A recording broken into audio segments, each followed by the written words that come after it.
Hello అందరికీ ఎలా ఉన్నారు? బాగున్నారా?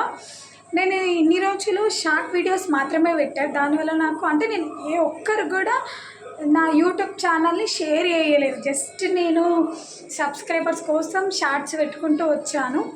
కొంతమంది సబ్స్క్రైబర్స్ వస్తారు కదా, షార్ట్స్ ద్వారా తొందరగా వస్తారని చెప్పడం వల్ల రోజు ఏదో ఒక షార్ట్ పోస్ట్ చేస్తూ వచ్చాను. ప్రజెంట్ అయితే 100 సబ్స్క్రైబర్స్ ఉన్నారు. అది పెద్ద మ్యాటర్ కాదనుకోండి. కానీ ఇప్పటి నుంచి నేను లాంగ్ వీడియోస్ పెడదాం అనుకుంటున్నాను. లాంగ్ వీడియోస్లో ఏంటంటే కామన్గా వ్లాగ్స్ ఇలాంటివి కాకుండా నేను పేరెంట్స్ మీద పేరెంట్స్ని ఈ రోజుల్లో ఎంత దారుణంగా చూస్తుర్రు అనే విషయాన్ని రోజొక స్టోరీ ద్వారా తెలియజేయాలనుకుంటున్నాను. ఈ టాపిక్కి ఎందుకంటే నేను పర్సనల్గా ఎఫెక్ట్ అయ్యాను. పేరెంట్స్ని సరిగ్గా చూడకపోవడం వల్ల ముందు తెలుస్తుందిలేండి. అట్లా 100 సబ్స్క్రైబర్సే ఉన్నారు కదా, ఎవరు చూస్తారు ఎవరు చూడరు అని నేనేం పట్టించుకోవట్లేదు. అందుకని చూసిన వాళ్ళు బ్యాడ్ కమెంట్స్ కానీ ఎట్లా పాజిటివ్ కానీ నెగిటివ్ కానీ నేను తీసుకుంటా. కానీ నేను చెప్పేదాని ద్వారా కొంతమంది అయినా మారుతారన్న ఉద్దేశంతో మాత్రమే.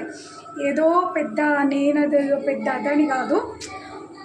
ఆ పెయిన్ ఉన్న వాళ్ళకి ఆ వాల్యూ తెలుస్తుంది. అందుకే ఈ రోజుల్లో చాలా అసలు పేరెంట్స్ని అతి దారుణంగా చూస్తున్నారు. అలాంటి ఒక పరిస్థితి రాకూడదని నా ఉద్దేశం. కొంతమంది నాకు 100 సబ్స్క్రైబర్స్ ఉన్నారు.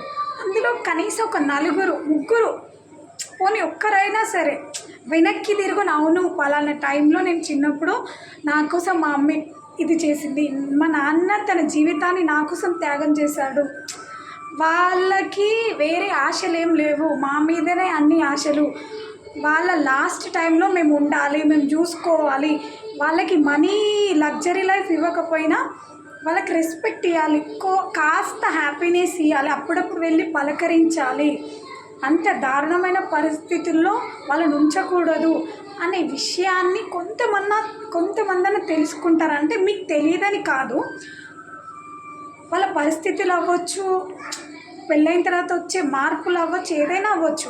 కానీ నేను చెప్పాను నేను చెప్తే మారుతారని కాదు, బట్ నా ప్రయత్నం అంతే.